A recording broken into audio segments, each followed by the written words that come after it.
La chimiothérapie est un traitement comportant l'administration de médicaments qui agissent sur les cellules cancéreuses, soit en les détruisant, soit en les empêchant de se multiplier. Elle vous est prescrite par le médecin oncologue. La chimiothérapie se déroule en plusieurs séances à l'hôpital de jour du Centre de lutte contre le cancer. Pour votre première séance, vous êtes dirigé dans un bureau pour une consultation avec un médecin. Cette rencontre avec un spécialiste est indispensable avant le début de votre traitement. Dès que le feu vert est donné par le médecin, une aide-soignante vous indique le numéro de votre fauteuil pour la suite de votre prise en charge. Le patient va être pris en charge par une infirmière du service. Elle va lui expliquer les différentes étapes de la prise en charge et lui donner un temps approximatif de présence qui sera variable entre 45 minutes et 8 heures. Dans le même temps, au rez-de-chaussée du bâtiment 3, les pharmaciens préparent votre chimiothérapie composée de plusieurs produits actifs définis dans le protocole de traitement. Une fois prête, la chimiothérapie commandée arrive directement à la salle de soins par un pneumatique. Le traitement est ensuite préparé et administré par les infirmières de l'hôpital de jour par l'intermédiaire d'une poche de perfusion. On peut être amené à proposer une pose de voie veineuse centrale pour les patients qui vont recevoir une chimiothérapie intraveineuse afin d'épargner leurs veines. On ne le propose pas à tous les patients parce que certains traitements se passent en sous-cutané. L'infirmière passe régulièrement voir le patient pour vérifier le déroulé du traitement. Si tout se passe bien, le patient peut aussi l'appeler grâce à l'appel malade. Peu avant la fin de votre traitement, l'infirmière met en place avec vous les conditions de votre retour à votre domicile. Il est obligatoire de récupérer à l'accueil votre carte orange. Celle-ci vous indique le planning de vos prochains rendez-vous, consultations, examens et séances de chimiothérapie. Durant toute votre chimiothérapie, vous êtes suivi par le médecin oncologue pour valider l'efficacité du traitement. On vérifie s'il y a des toxicités hématologiques ou cutanées ou autres, ou digestives évidemment. Et on va adapter la chimiothérapie en fonction de cette toxicité. Si tout va bien, on va le faire à pleine dose, sinon on peut éventuellement diminuer les doses ou donner des traitements de support. D'autre part, dans certains cas, on va évaluer l'évolution de la maladie avec des scanners par exemple. Et s'il semble que la maladie n'est pas suffisamment bien contrôlée par les chimiothérapies en cours, on va arrêter le traitement et on rediscutera une modification thérapeutique pour avoir un traitement, on espère, plus efficace.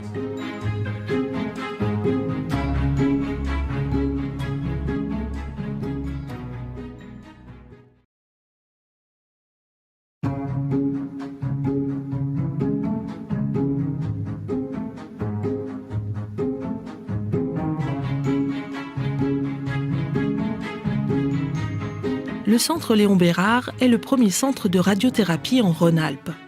Sur les sites de Lyon et de Villefranche-sur-Saône, il propose les techniques les plus innovantes en radiothérapie, stéréotaxie, VMAT, tomothérapie.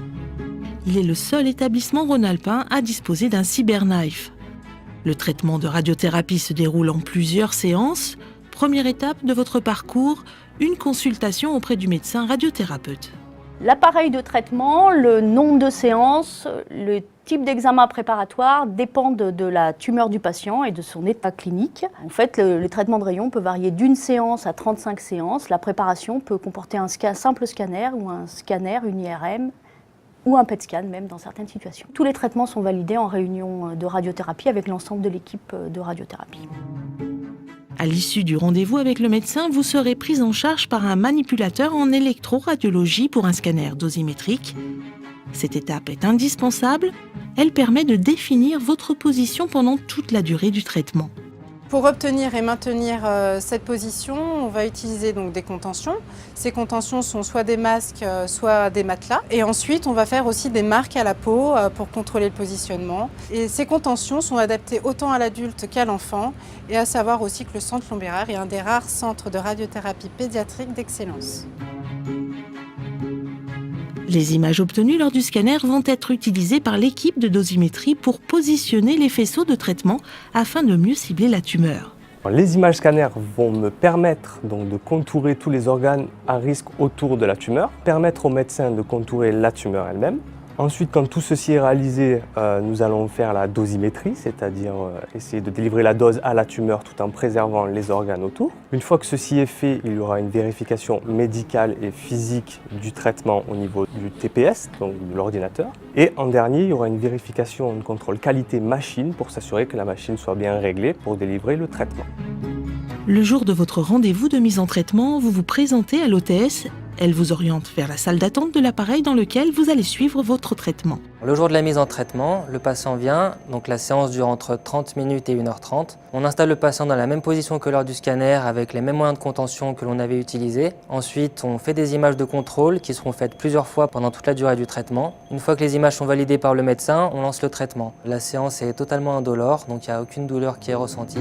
Dans la majorité des cas, les séances durent entre 10 et 15 minutes.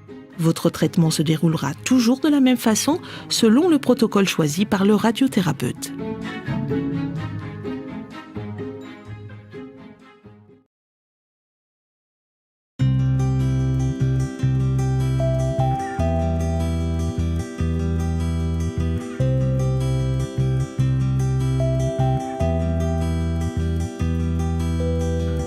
Bonjour madame, je vous fais rentrer.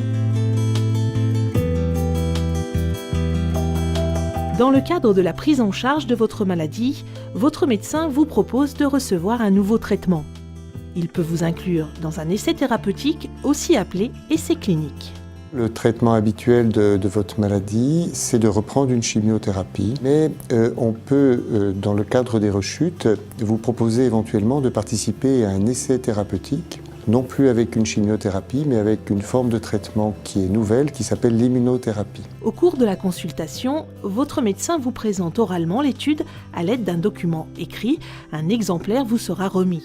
Le praticien vous demande si vous acceptez d'y participer. En cas de refus de votre part, cela n'aura aucune incidence sur la qualité des soins qui vous seront proposés. Cela permet aux patients d'avoir l'opportunité d'avoir accès à cette innovation thérapeutique, à des traitements nouveaux qui sont souvent plus efficaces et qui vont leur permettre, avant que ces traitements soient mis sur le marché, d'avoir accès à ce type de progrès thérapeutique. Si vous acceptez de participer à cette étude, après un délai de réflexion de plusieurs jours, un consentement écrit vous est demandé.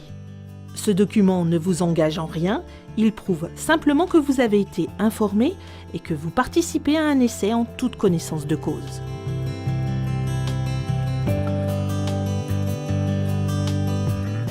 Les essais cliniques peuvent être menés dans différents services de l'hôpital, chirurgie, médecine, radiothérapie, mais aussi dans des services médico-techniques comme la médecine nucléaire ou la radiologie interventionnelle. L'attaché de recherche clinique vous rencontre à chaque visite et vous pose de nombreuses questions. Je vais voir avec lui les effets secondaires et les traitements concomitants qu'il a pris pendant l'intercure. Et nous, après, en tant qu'attaché de recherche clinique, on va saisir les données sur le cahier d'observation afin que les analyses puissent être faites pour voir l'efficacité et la tolérance du traitement.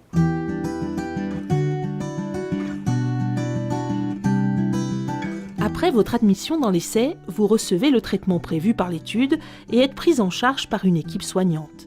Au centre Léon Bérard, des unités de soins dédiées ont été créées. Elles sont composées de professionnels experts et spécialisés pour le traitement et le suivi des patients participant à des essais thérapeutiques. Ce suivi peut comporter des prises de sang, des électrocardiogrammes, des examens d'imagerie comme des scanners ou des IRM. Vous pourrez également être sollicité pour répondre à des questionnaires évaluant votre état de santé. On peut faire des recherches sur leurs tumeurs et ainsi leur proposer des traitements spécifiquement adaptés au type de leur tumeur, ce qui permet d'avoir souvent des traitements plus efficaces et mieux tolérés que les traitements classiques.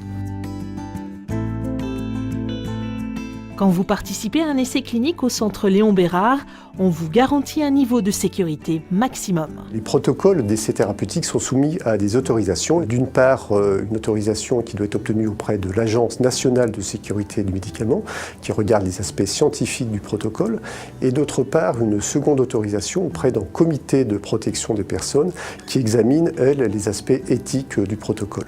Et puis, nous avons fait l'effort de disposer d'une labellisation qualité qui est une certification ISO 9001 qui valide le niveau d'exigence pour garantir un niveau de sécurité optimal aux patients. Les données recueillies au cours de tous ces essais sont traitées et analysées. Les résultats sont publiés et partagés dans des revues scientifiques spécialisées ou lors de congrès internationaux d'envergure. C'est ainsi que la médecine progresse.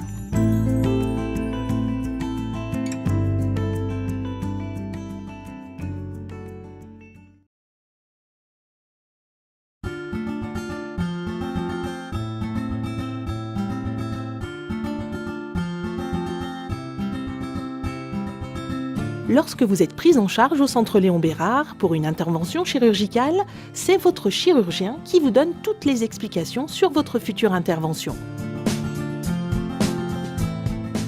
Le malade doit être informé de l'intervention et ça c'est le rôle premier du chirurgien qui va donner des explications au patient. Et puis la deuxième étape va être une étape qui va plus assurer la sécurisation du parcours. Parce qu'il est très important de comprendre que ce n'est pas le chirurgien tout seul qui va opérer un malade, mais c'est le chirurgien avec des anesthésistes, avec des infirmières, avec un tas de gens qui sont dans le soin. Donc c'est une grande équipe qui va prendre en charge le patient.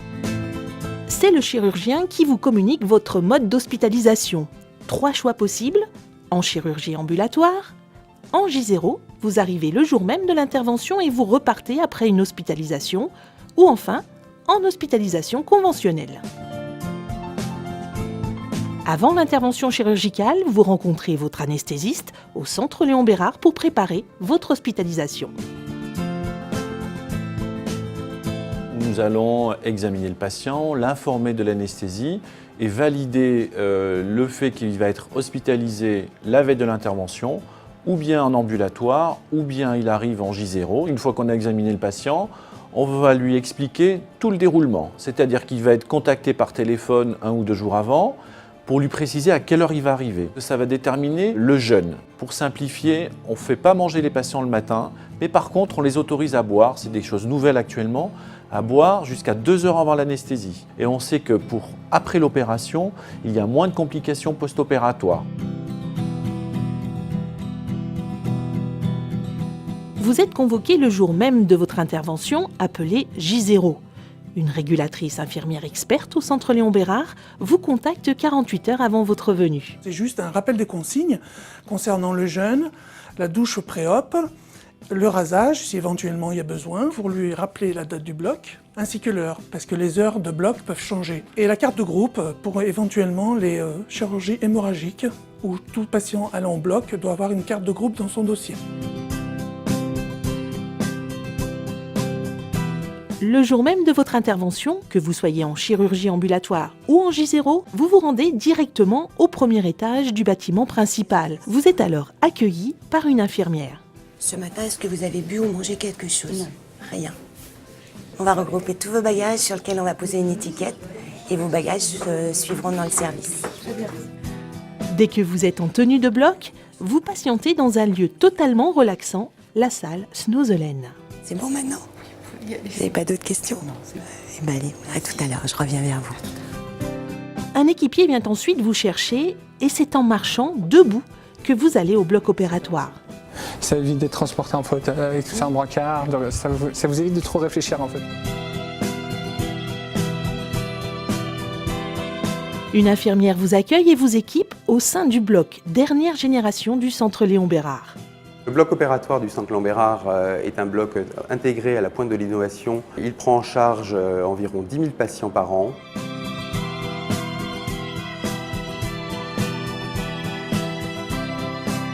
À sa sortie de salle d'intervention, le patient est pris en charge par les infirmières de salle de réveil, dont un des secteurs est réservé à la chirurgie ambulatoire et au retour du patient assis. Pour les patients ambulatoires, ils seront donc levés, installés dans un fauteuil et retournent dans leur service en fauteuil. C'est des gens qui vont être plus rapidement debout, qui vont pouvoir reprendre une activité physique beaucoup plus rapide et qui vont rentrer chez eux plus rapidement. À votre réveil, un équipier vous ramène, selon votre prise en charge, dans le service ambulatoire, AK ou dans un service de soins. Dans le cas d'une opération où vous êtes arrivé le jour même, J0, vous retrouverez vos bagages directement dans votre chambre. Les équipes médicales et soignantes du Centre Léon Bérard sont à votre écoute. Et si vous êtes hospitalisé en chirurgie ambulatoire, une infirmière vous contactera par téléphone le lendemain de votre intervention pour un suivi post-opératoire.